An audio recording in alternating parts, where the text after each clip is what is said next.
able to hop on, and then we will get this going.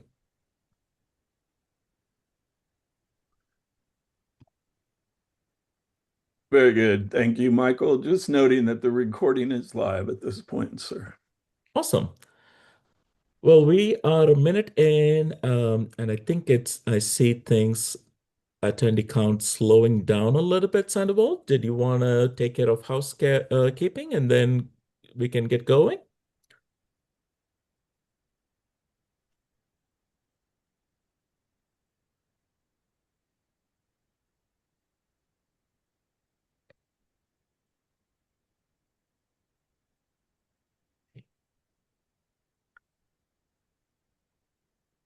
For those of us just joined us, good afternoon. Thanks for taking time to be with us here. Give us a couple of minutes. We're waiting for everyone who registered to make their way in.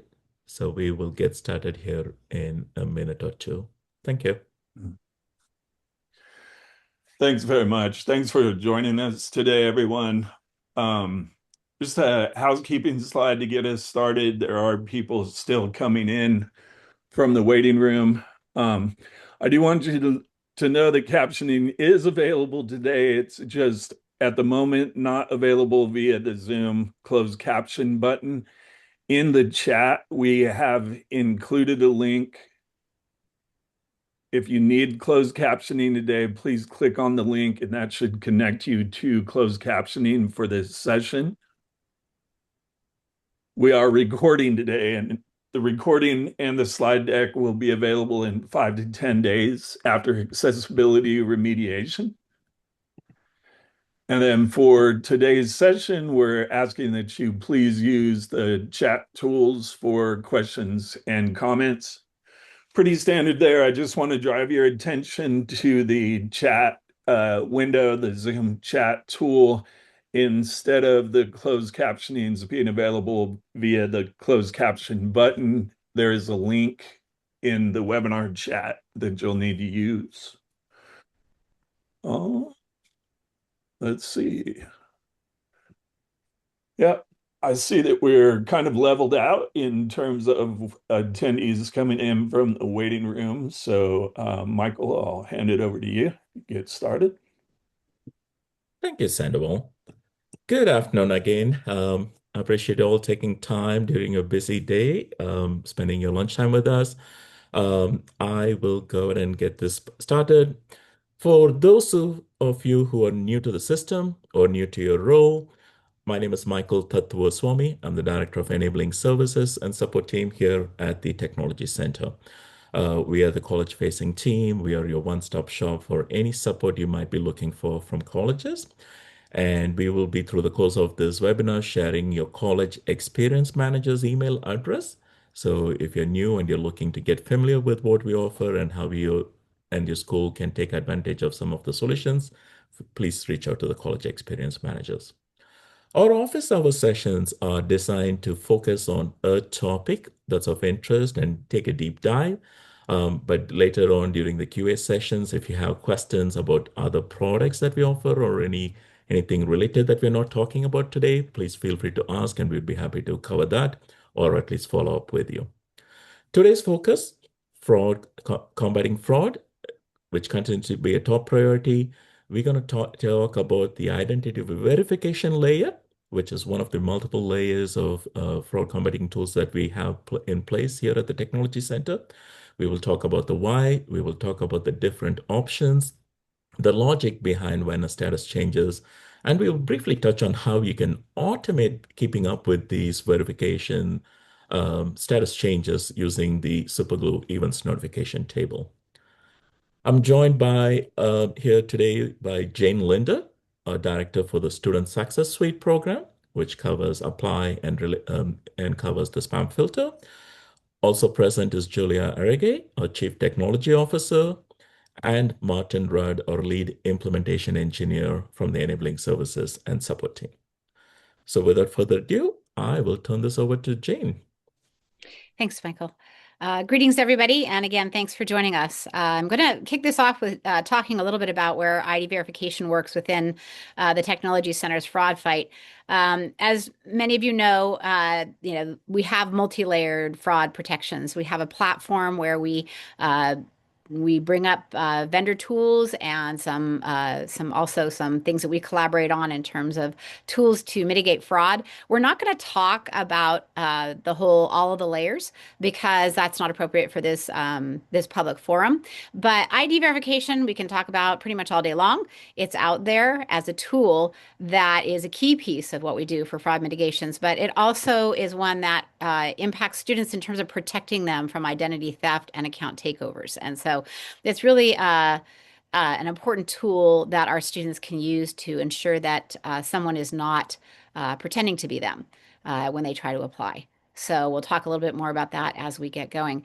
I'm going to reference a couple of really boring government standards, NIST and IAL, because this comes up a lot and we get a lot of questions about these identity verification tools and which one is better in terms of this compliance and so forth. NIST is our National Institute of Standards and Technologies, and that's an agency. I think it's under the umbrella of the Commerce Department.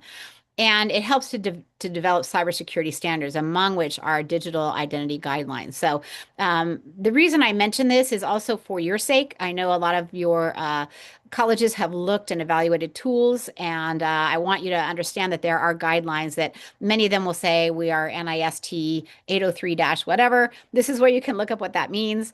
Also understand that these are guidelines, they're not certifications. So when you're dealing with vendor tools, it's going to be important for you to understand if they're claiming a certain level of adherence. You need to kind of look at what that is and then sort of have them prove it. So, and with these tools that we're talking about, they have definitely proved it. The identity assurance level, that's a level of range for identity verification specifically, and it kind of evaluates how rigorous the identity verification is. Both of the two tools that we have as online tools are solidly in the level 2.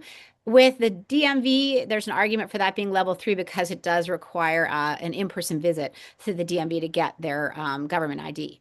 So there's that. And I see a raised hand. Do we want to take that question now or wait until a little later? Yeah, we can take that. I don't know that, David, you'll be able to unmute yourself. If you can type your question in the chat window, that would be helpful.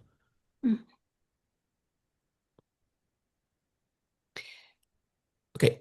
I'm going to go Well, ahead and do you want me to continue on and then we can do? yes, we can. Yeah, we can pick that question once he Okay, types. Thank you. next. All right, Julia is going to talk about how we have seen in our stats that ID verification is working. Good afternoon, everyone. So we occasionally take measurements just to see what is the correlation between the percentage of non-fraud that we see in the application pool as compared to the percentage of those who verify.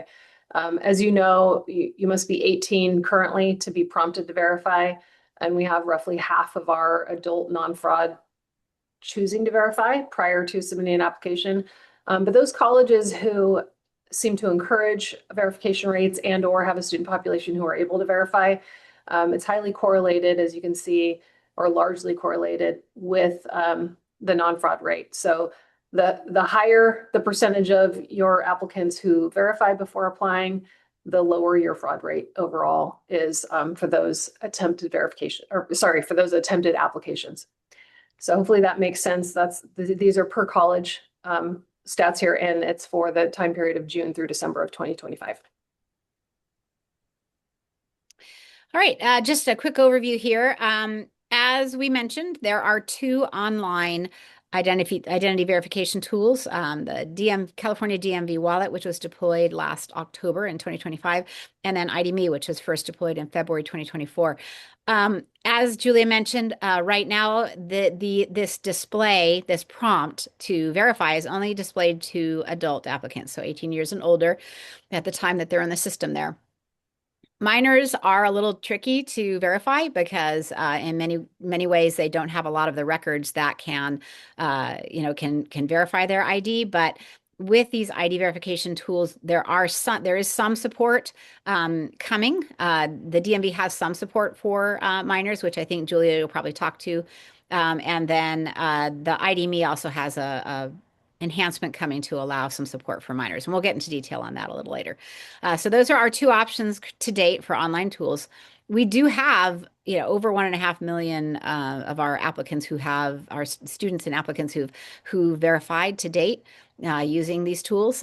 We are starting to see the verification rates bump up with the addition of the California mobile DMV wallet, which is exciting. We have copious documentation on these in the CCCApply public documentation site. And here's a link for that, which I will post in a minute once Julia takes on her slides. And so you can have a direct access to that. But we will be giving you the presentation, so you'll have these links. All right, this is just a graphic overview. As you can see, kind of talks about the decision tree. The important thing I wanted to emphasize in here is it all happens through the OpenCCC system-wide student account.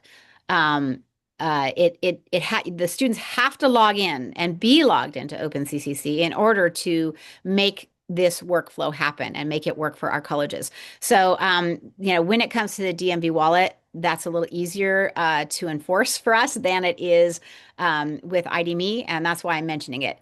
If students just go to ID.me and they say, well, I went to ID.me, I created an account, no, they have to actually log into OpenCCC and then go through that process in order for us to get that information back on their verification status. So that's for those of you who work with students or train your staff who works with students. It has to start with OpenCCC. All right. Julia. Okay, so what you're seeing here is a screenshot of what we show to our end users. When they come in, they're offered the option to verify, and they're strongly encouraged to verify using one of these methods.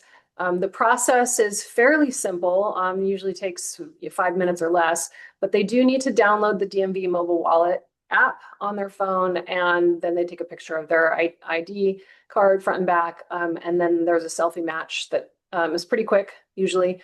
That just verifies that that is the face that matches the picture on the ID card. And then that particular device has the credential. They have to refresh the credential every 30 days. So it remains active for that period of time. And in that 30-day window, they can use it as many times as they would like to verify their identity and or their age using the systems that accept it, one of them being ours.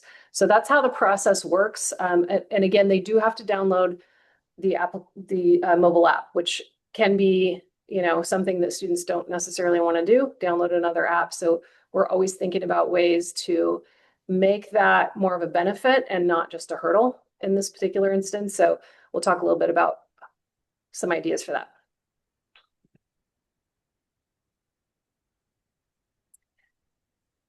So here are the steps, as I just mentioned. It's important to note that driver's licenses and ID cards both work with this, and that includes AB60 California driver's license. So some of our population who were not able to verify with ID.me can verify with the DMV, which is a nice addition, and hopefully increases the comfort for those folks to do the verification process, and also makes it possible for more folks to verify. I've been using the DMV mobile wallet for actually years, and I use it at TSA when I'm at the airport, and it gets me through. I don't have to have my physical ID, although you are supposed to carry it with you just in case, but oftentimes I don't even show my physical ID. So that's one of the places where it's accepted. California has been very innovative in the area of technology, and multiple government agencies within the state are working together on this idea of a mobile credential so that it simplifies folks' access to services across the state. So that's the thinking behind a lot of this. The DMV was the first to make this available. And so we are one of their early partners in this. And there are probably a growing number of use cases, hopefully some of them even on your campuses, where having the DMV mobile wallet provides options for our students beyond just getting through the application process. So the true age feature, if you haven't heard about this, this is one of the things that can be a convenience. If somebody wants to make a purchase that's age restricted or get into a venue that's age restricted, and does not want to hand over their ID card or their driver's license with their address and all of their other information, but simply needs to verify their age, there's an option to do that that simply says you're above a certain age and doesn't provide any other additional details. The agency on the other side or the venue needs to have a reader, and there's a growing number of places where the reader is accepted. One of them could be at your campus if there's a use case that makes sense for you there. So just we have a couple questions, and it looks like we might be able to tackle those now before we move on, or do you want to wait until we're all the way through the DMV, Julia? Oh yeah, let's see those questions. Will the slides be available to you? Absolutely. So Yep. yes. So one question is about the concern about scanning the QR codes. Students are concerned. How can we assure them it is safe to do so? Well, they're only scanning within the mobile app, right? So, I mean, this is not just a general scan, it's a specific, you scan it, there's a way to scan it within the app. So the app is already completely secured and configured to them. And this is also an important aspect of this. This does require them to have, that mobile app downloaded and they've scanned their license and they've done their liveness check, to be able to scan that QR code and actually get verified. And I think there was some confusion about that when it first came on. Some people were just using their phone's, QR code scanner. That's, there's a way to get to the mobile app and download it from there. I believe if you do that, I don't know, I haven't tested it out, but there's not, it's not going to work unless it's actually set up, downloaded, and all of that's configured first. There are some redirects that if you scan the QR code, it may direct them to open it in their app instead of just go to the website. So that's something to kind of experiment with. But many of you have had apps on your campus that might have been used, say during COVID, to track locations as folks checked in and out of buildings. And so it's a similar experience, right? That you have to not just scan the QR code, but you need to scan it from within the app. But we didn't show a screenshot of this, but there are prompts that demonstrate to the student the exact information that will be shared back with us, and they have to hit accept before the information is transmitted. So that's part of the process. And I see a question on, will AB60 California driver's license verify via ID.me? I don't believe so, but I can get back to them and check that. That is not something I know offhand, but definitely the mobile wallet does. And not only that, but in 2027, now that our legislation has passed to support ID cards under a similar umbrella as AB60, where undocumented can have an ID card, those will also be supported in the California DMV wallet. But I will check on the ID.me and find out if that's considered something that they can use for that. Thanks, Jane. Thanks, Julia. Yeah, we have a question about if a student has verified with ID.me, if they can sign up for DMV verification as well to add it to the profile. So they have both. Um, if a From an open CCC standpoint, if a student has verified once, we won't ask them to verify again, but separately they can verify with DMV and add it to the wallet. Jane? Hopefully I got that right. I would agree. They can set it up and they can have it for whatever other purpose. Also, when their identification verification expires, which it does every 12 months, they can use that next time to verify. We will always store the source of whether they used ID.me or whether they used DMV, and that's part of the record, and I'll show that a little bit later. But we don't keep whether they've done both. It's just one or the other. And another question is about whether DMV mobile wallet will work for driver's license from other states. No, it's only California at this point. I don't know, even Julia's actually talked to the DMV authority more than I have, but right now I know it's just California. Have they talked about expanding that to other states? Yeah, so I don't want to get too far into the weeds on this one, but there is a state exchange that California is not participating in, and I'd like you to just consider the pros and the cons of voluntarily giving information about who has received an identification card in your state to be shared, federally or with other colleges, and what the potential ramifications of that would be. So there are some considerations involved in that, but in the short term, no, there is not an exchange between California and other states. In the long term, that is likely going to happen by choice or by force, that all states that issue mobile credentials must share them with other states. So stay tuned for more on that, but at the moment, it's California only. And Julia, just a clarification on the, sharing of data. I did want to add that there is no distinction at all in the data that is collected and stored from the DMV that distinguishes between AB60 and non-AB60 licenses. So there's nothing that's going to track whether the student used an AB60 license or a standard or a real ID, just so that you can have that reassurance. There is, Uh, sorry, go on, Julia. I was going to address the last bullet, but do you have another question? Oh, no, I was carry on. I'm typing some responses to questions in Okay. chat, so we're good to go. Very good. So, as we talk about the mobile driver's license being a service to Californians and not, again, just a barrier to entry to college, what are some of the ways that that looks in the long run? Well, the DMV is doing their own marketing. They're having events at various places to encourage venues to accept the mobile driver's license, so it becomes stickier and something that students will want to have in their mobile wallet or on their mobile device. But we all know app adoption is challenging. And so we are asking you to think about if you have a local use case that could benefit from digital identities. Some of the pain points that came to mind for me are issuing of student ID cards. And if there might be a way to do that, that reduces the amount of in-person interactions that are necessary, or anything else. If you have a need to verify identity in person on campus and can think of a use case where you would want to have the DMV reader that's free for you to install, please reach out to us. And there will be question in the follow-up survey to this point as well.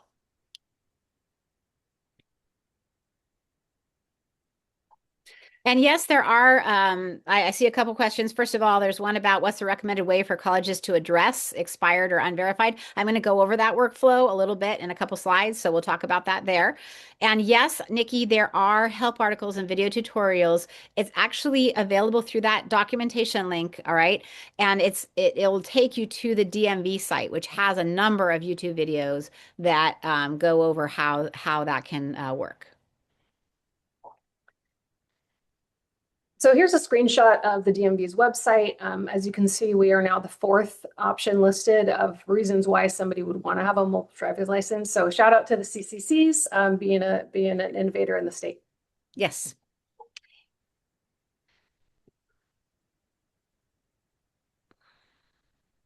All right, so I can't remember if I was going to talk to this or you, Julie, so I'll go ahead and just say the Student Success Suite team is continuing to iterate on the DMV mobile wallet and thinking of ways it can be used to better protect and ease the way for students on some of our top issues.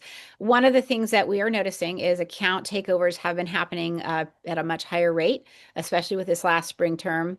And this is not just us. This is sort of a lot of people are seeing this at the colleges as well because of National Clearinghouse data being leaked about a year and a half ago, as well as the massive breaches.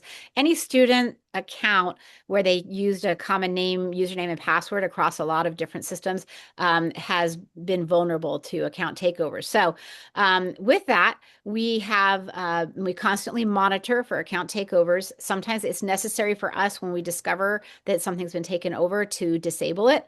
And so we had actually quite a spike of support tickets with this spring 2026 term of students who couldn't get in, either for two reasons, one of which was account takeover, but the other was an account that was where their identity was stolen. There was, dark web data, and the fraudsters, because we're getting really good at blocking them, are starting to use, do higher effort fraud, use real student data that's been leaked, including social security numbers. And so, of course, when we find those, we block them as well. But what happens is when we disable the fraud account, the real student may come in later, try to set up an account and say, I don't know why it's blocking me. So we've seen that. What we're doing to try to mitigate that technologically is we're going to be implementing a California DMV wallet-based account recovery. So a couple things that happen with account recovery are just students who don't have an account takeover or something, but they can't get in and recover their account because they use their high school email and they are now no longer in high school, so they can't get access. So when there's a recovery code, they can't get to it. Well, with this, they can actually use the DMV wallet. They can verify their identity using that, and then we will allow them to reset their password and username. So, it should make it a lot easier for them. They don't have to. Right now, we have staff who are trained and authorized to do account recovery and help with that, but it does take a support call. So this means it's self-service and should be a lot easier for the majority of our students. Any questions on that? That's coming very, very soon. We have a few questions, ID related again. So if a student does not have a California ID, Mhm. what and if it's an international student, what is the recommended verification approach for them? Certainly ID.me can support some, foreign or, international identifiers like passports and things like that. So definitely ID.me could be the first step. And I would recommend that they actually schedule a call with a representative of ID.me to go through that since it's a little bit of an edge case. So that would be probably the best thing. Also, I'm going to talk about this a little bit later, but we're also developing a technological solution to allow staff to verify students. I mean, basically, officially mark a CCC ID or an account as verified by staff because they've been there, personally, and they verified their ID and that sort of thing. So we'll talk about that in a little bit. Thank you. And Beth and Rame, if I'm missing any questions, please feel free to bring that up. Okay, Yeah, I have so a couple more comments on, was there another one, Michael? yeah, there are a couple more. Okay. One is about workflow or user experience for students, high school students, and I'm guessing if they will, um, you know, will they go through the same workflow or will their experience be different since they don't usually have a driver's license? So on the high school students, as of today, if they're 18 years old, they will have the option to verify with either of these methods using their own credentials. But if they're under 18, they're not currently provided that option. I think Jane's going to speak to the coming soon with ID.me for under 18. For the California DMV, there is a way for a minor to receive a credential on their mobile device, but it requires an in-person visit to the DMV with a parent.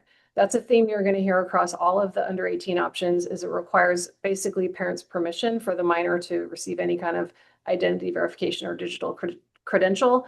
So that's one of the hurdles in providing identity verification options for the under 18 population.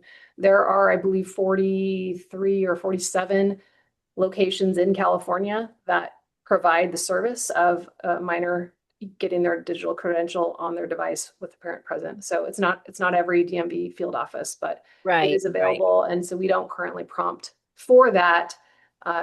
So that's the explanation of why it's different for those minors. Jane, what do you Right. want to add?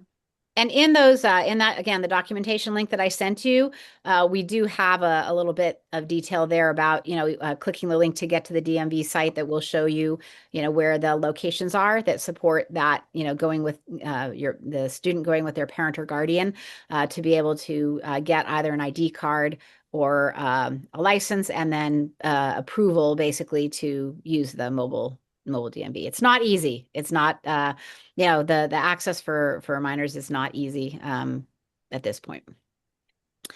Okay, let's catch So up we on have, a couple questions. sorry, Jane, I Oh, missed that. yeah. I'm sorry. Julia, were you gonna go? I wanted to add, so this is one enhancement that Jane was just talking about. There are actually a number of things that we can use the DMV mobile wallet to improve the user experience. This one is a much simpler, faster way to recover the account. It would be faster for me to do this than it would be for me to go through a password reset experience where I knew all my information. I had access to the email. So it's pretty quick and easy. But there are other things that we can do along these lines. To give you an example, the Cover California team has implemented not DMV mobile wallet, but a different tool to ease the account creation, account completion experience because they're able to just give permission for an identity verification service to pre-populate a lot of information. So as far as other enhancements and to help Jane's team prioritize what those are, we would love to hear your ideas about that. And what should we prioritize when it comes to the additional features? But this one is going to be, I think, a big benefit to those users who have lost access to the email or phone number they used when they created their account. Mhm. Thank you. So there are a couple of questions kind of related. So one that are critical, I would like to take a moment to quickly touch on that. So one talks about, I think somebody had a student reach out to them, and the student, I think they were trying to go through ID.me verification and was told the SSN or email was already in use. And the school's recommendation is, well, try DME wallet. So let's talk about that one. Yeah. So in situations like this, again, we are noticing that our students are vulnerable in terms of their information on the dark web. Most high schoolers and young adults are not, they're not spun up on how dangerous, the dark web is, and that there's so much about them has been leaked out there. So it's really going to be important for those of you who, again, work with students or train people who work with students to help them protect themselves. So when this happens, I think definitely Alexis has a great suggestion to do the DMV wallet option. But the other thing is to contact, it would be worth opening a support ticket with ID.me, and we have information on how you can do that on our in CCCApply. And they can contact ID.me, and they can try to make sure that this is not a bad actor. If they don't remember it, it most likely is a bad actor who's tried to open this ID.me account up with false information and possibly with like a faked ID. So again, ID.me's got very, very high very, very high standards for their document scanning, as other vendors do. I know there are other vendors locally that provide verification services, but the great thing about the DMV wallet is it's a direct link to the DMV. So there's not like it's not like they're scanning it and trying to do their best, because again, fraudsters are getting better and better and better at faking IDs. So the DMV is a direct link to the government entity itself. So that's one reason why it is kind of a really strong protection. But for Alexis, from what you're saying there, one thing it's going to be important to do is recommend that student run. There's free credit reports and things like that. That student needs to follow up and get some guidance on, hey, you can click here and see if anybody's opened tried to take out a financial aid loan or something like that in your name, because we are seeing that these things are happening. So definitely we need to help protect those students. And we do have, again, some documentation that we share with our fraud committee, which we'll talk about later, on exactly how to do that. Thanks, Jane. Thanks for stressing on that again. We want the student to be able to apply to our schools, but if there's even a sliver of doubt that there might be some account takeover or the privacy might have been breached, they definitely need to focus on following up. And Judy had a similar question. Is there a way for former students, who have an account but are not active students, to check if their account has been hacked? And like Jane mentioned, signing up for or pursuing, free credit reports like Credit Karma or other tools, or even banks. A lot of banks today offer those. Pursuing those is the surefire way to keep an eye on any potential data leak or attempts to apply Yeah. for loans and whatnot. And the bad actors don't always change the password, but they do typically, when they take over an account, they'll change they'll change the password, and they'll change the email. So they're getting the verification emails. So certainly if they are able to log into their account and they're seeing that there's been a change to, say, the primary contact method or whatever on their account, that is a way that we know that things have been hacked.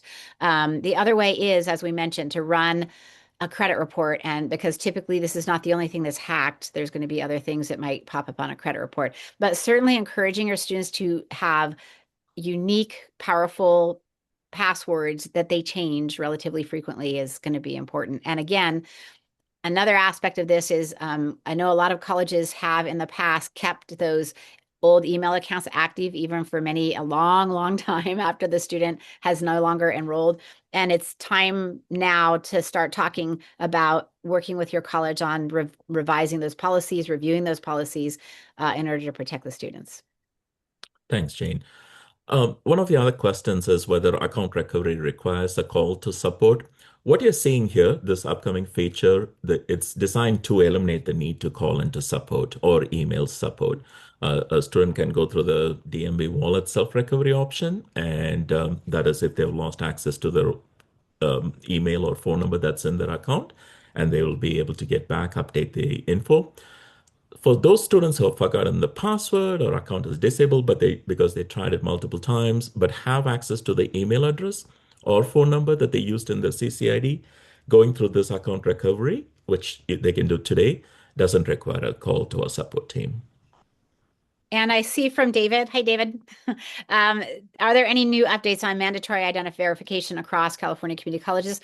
One of the reasons why we wanted to have this is that's being talked about as and explored as a policy. As I understand it, the chancellor's office is in support of this and is looking, I believe to the spring, like April, May timeframe potentially. I don't know. That's very tenuous.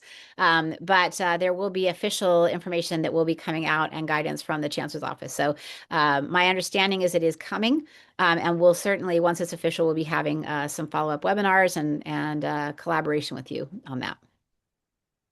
Thank you, Jane. And thanks, Matt and Oscar, for giving a shout out for how easy it is to set up the DME wallet. I appreciate that. Mhm. One of the questions, and Julia or Jane, either one of you, if you want to chime in, will California DME wallet be the only method for account recovery, the self-account recovery? I don't know if you're at liberty to talk about some of the other options we're looking at. Yeah, I mean, right now, this is just the fastest, easiest method for us to do. And we also want to get this out and get feedback from the field and from our students about how this is working. Certainly, we can expand it to additional options, but right now, this is the only one we have planned in the short term. Thank you. Jane, if I'm just keeping an eye on the clock, we are about 20 minutes out. So let's cover a few more slides and then circle back to questions. And I'm going to answer some of the questions on chat. Okay? Sounds good? So, All right, so we are going to have a discussion. Identity verification with IDMe has been out in the system, as I said, since February of 2024. It was the first integrated identity verification system. And it certainly has benefits in that most anyone who has gotten a real ID in the past 5-7 years has been using ID.me. I know that right now, of course, our the DMV wallet is beginning to take over that process, but there's a lot of people who already have an account. So again, the key is they need to log into OpenCCC and follow the prompts to sign into ID.me through that process. And those who have an existing account, it's a very quick process. And there is support for minors slated for this spring.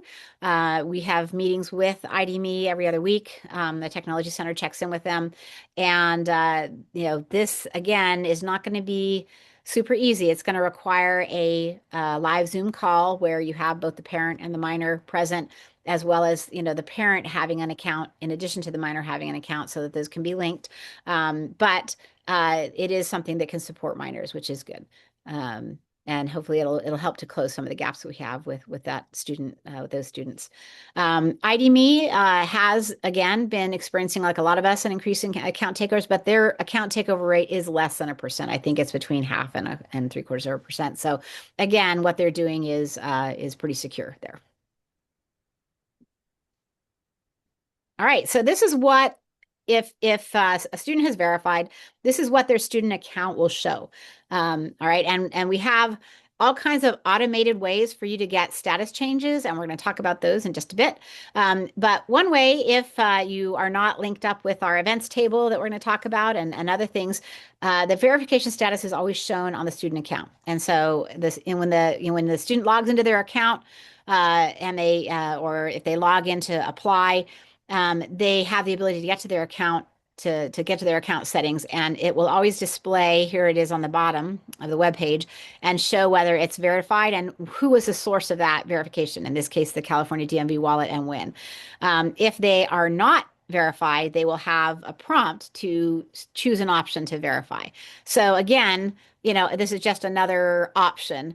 after, if the student doesn't during the application process, and as we're getting into more mandatory, you can point them to their account, help them, see that they can click one of these and do that process right away.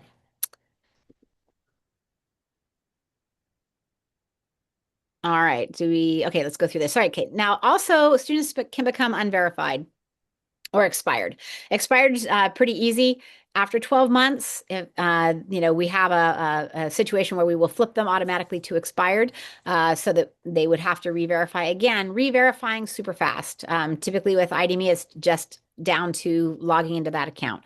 With DMV, it's very simple. Just scan that QR code again. And I actually had to do that recently because I got a new license. And so I had to kind of, refresh it. And it took me, I think, maybe 3 minutes to re-verify and to get that all going. So yeah, it's, that's kind of, verified and unverified. Now, the other way a student can get not expired, but unverified is when they're verified.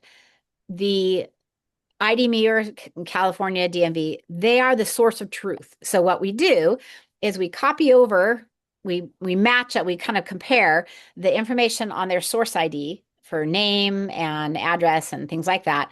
And if it's different from what the student entered, we will overwrite. And we will alert the student that we potentially overwrote to align with their official ID. Of course, we don't do preferred name overwrites. That's, or anything like that. But for the legal, what's considered a legal name on their government ID, issued ID that they use, we will overwrite. So if they go back and then they change something to be different, it will unverify them. So name changes, marriage, divorce, adoption, these sorts of things, that can change them into unverified. So just that's something to be aware of. And they would have to then verify with their updated government ID reflecting that, change.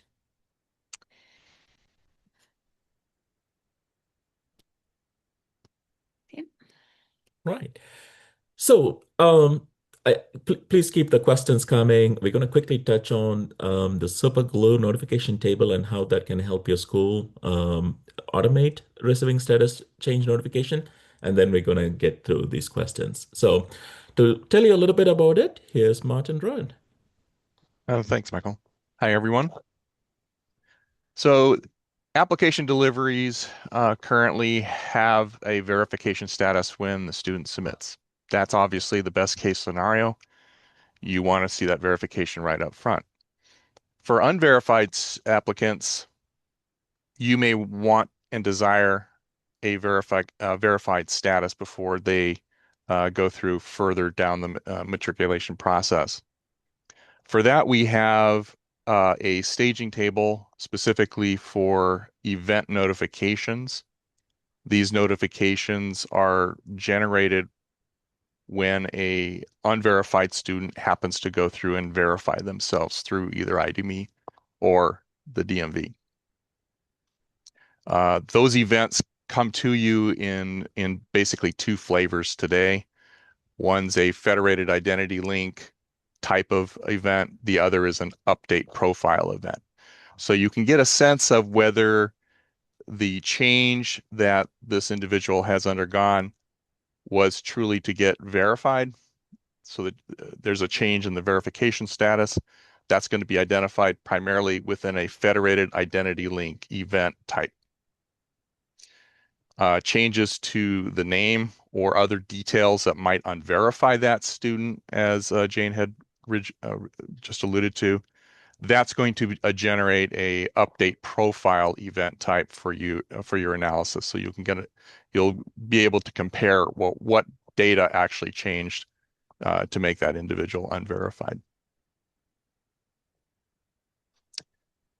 With the 5.3 release, we've actually added 4 new fields to the application as well as to the event notification. These fields are specific to the identity process. They're more generic. Previously, we were only providing IDME verified statuses. Now that we have multiple methods of verification, we went to a more generic field type. So all of these fields will have a verification prefix associated with them, but they are effectively the same type of information that was originally being seen with the ID.me verified statuses. We would encourage you to transition any of your internal processes that might have been using the ID.me verified to these new verification specific fields. But they include the same general status information about the identity of the verification status, either being verified or unverified or expired. You'll see a timestamp, but you'll see an additional type, which is the source identity. So you'll be able to identify which method was actually utilized to provide that verification, whether it be ID.me or the DMV. Okay, next slide. Thanks, Matt. These are the typical field details that, if modified in their OpenCCC account, will generate an update profile notification to you. Now, in some cases, they don't actually, I've seen where they will not actually modify that validation status, but they become more of a informational only. Changes of social security number, changes in a date of birth, potentially a last name, those will definitely result in a unverified status for that individual.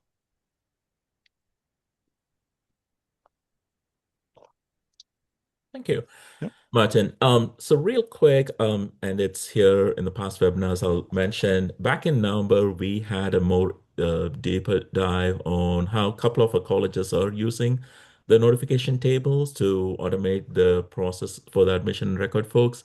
If you go to the link down in the slide, the past webinars, the very first recording, you will see the November session takes a deep dive, and we can talk about it. I think there was a question about the name of the table, Martin. Can you share that, please? What's the name of this event staging table? Well, the events staging table will maybe differ between the SIS types that they have. We have colleague specific table name, PeopleSoft specific table name, and we have some more generic standalone database table names. But Yeah. the general table name will have some event value in it, either EVNT. I think that's the way it is for Banner and the Microsoft. It'll be a scissor event EVNT table name. Yeah. Colleague and PeopleSoft are a little bit longer, but you'll see an event concept in that name. And Jeff, I did in the links to the in actually the links that I include in the presentation here. If you go back one, Michael, MRT, go back one, you can see one more back. There we go. I'm sorry, event one more forward, I think.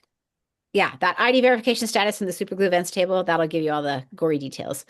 So that'll be part of the presentation here. Or if somebody who is on our team can access that and put that, like maybe you can put that link in the Will do, Jane. yeah.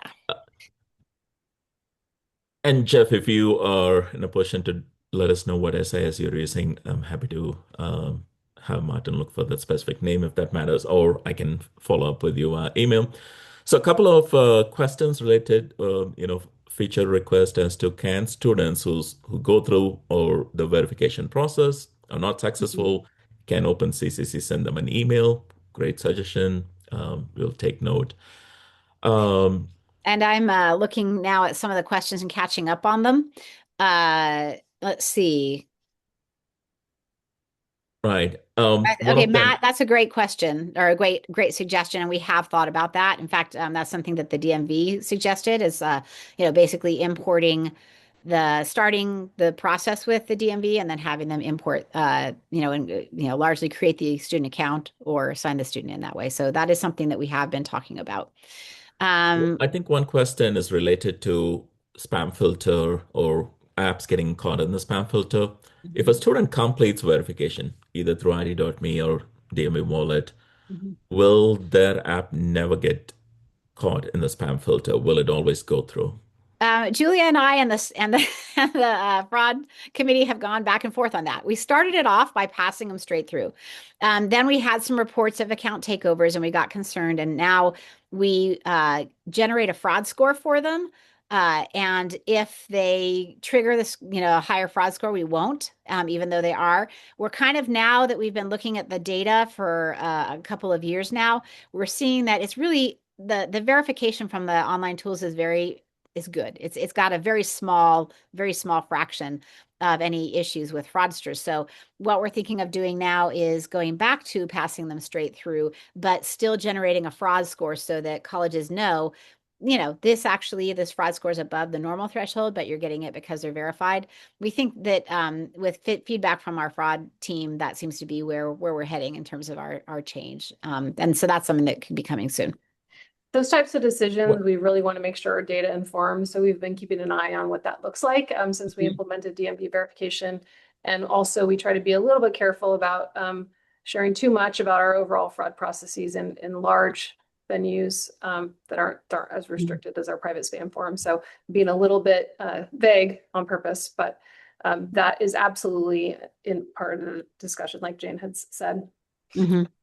And I see a question about identifying, being able to verify the identity of a student who's undocumented. I know that's an ongoing struggle. Certainly, if they can qualify for a AB60 license, that's one good way to do that, and then they can use the DMV wallet. There are also, sometimes can be consular documentation and things like that. But if they're, that is a challenge. The only other way tends to be that the student personally, or you have high school staff who know the student personally. But I don't know that there's a standard way. One of the discussions around requiring ID verification is that. So this is something that's being looked at very closely. And I know that the chancellor's office has been requested for clear guidelines on the whole process of verification, what's considered, authoritative documentation or ways that even undocumented students can be verified. So that is something that's being actively discussed. Thanks, Jane. There is a question about another email notification, and I think we have addressed this in the past, but Mhm. I'll let you get into the details.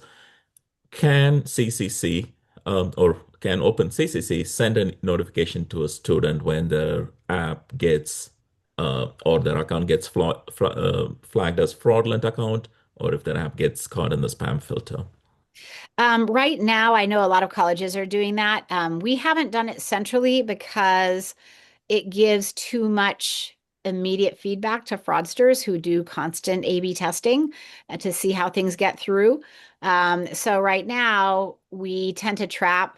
And I know again, a lot of the colleges are doing some notifications, and even at that level, the recommendation is to, if they're looking very highly likely fraud, that you delay on that. Don't like immediately let them know. And then maybe if they're lower likelihood, maybe they're on the edge of being, almost valid, then maybe you can send it after a shorter delay. But there's just a lot to this in terms of not giving tools and information to the fraudsters that give them a leg up on trying to try again and get through. Thank you. One question is about data retention. Does the Tech Center have recommendations on how long we should or can keep student email addresses? No, we don't. Again, this is something that with the rise in account takeover most recently, I guess part of this is that, and Julia's more well informed than I am because she's worked for many years at Sierra College, and it comes down to what you guys see in your own data. I mean, what do when your students are no longer enrolled, uh, and they come back again and they're actually legit students, how long is that lag, and what would be safe, and how much trouble is it for them to recover their account if it's been disabled? And are there ways you can make that easier? For example, by adopting something like the DMV wallet process, as we were mentioning, you can pilot that. There's uses for this at your college, ways for them to self-recover that in a way that is secure. I think a lot of us are thinking about this right now, but I wish I had a policy, but I can't really say that I do. Yeah, Oh, we hope you have multi-factor authentication on those emails, Mhm. so that those students who leave and somebody else tries to come back as them can't easily get into that account. since you touched on MFA, Julia, that's one of the question. Is there an opt-in MFA capability for Yes, CCCApply accounts right now or yes. coming in the future? Yeah, it is coming. We were approved in December by the Chancellor's Office to require that. We had to go through the process of vetting that with the Chancellor's Office and making sure that that was allowable system-wide. It is something that we will be enabling. Yes. Thank you. High school students who are taking classes through dual enrollment, will identity verification become mandatory for them? Okay, I'm glad you mentioned that.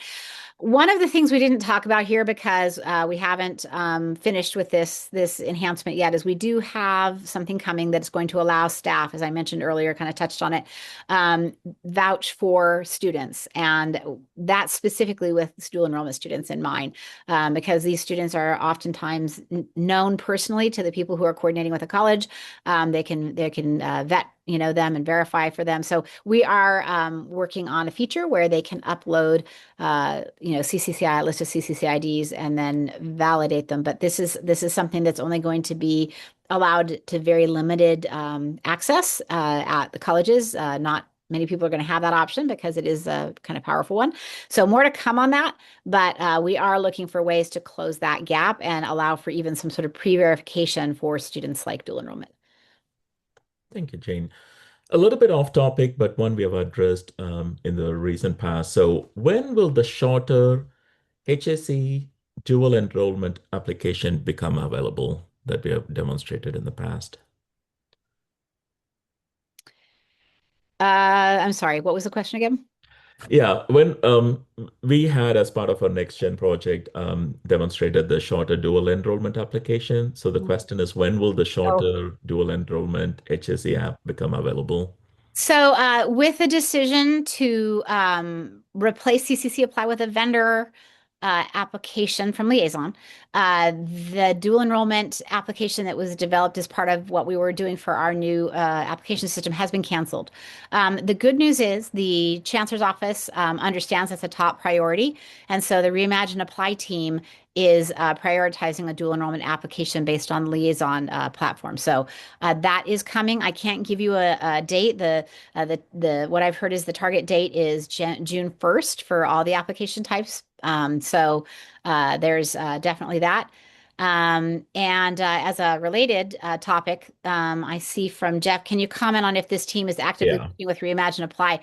So we are, as part of the Reimagine Apply project, the Tech Center will be continuing to manage the account system where we're building a lot of this fraud integrations. And, at least for the time being, Liaison is working on their account system security and building up their platform.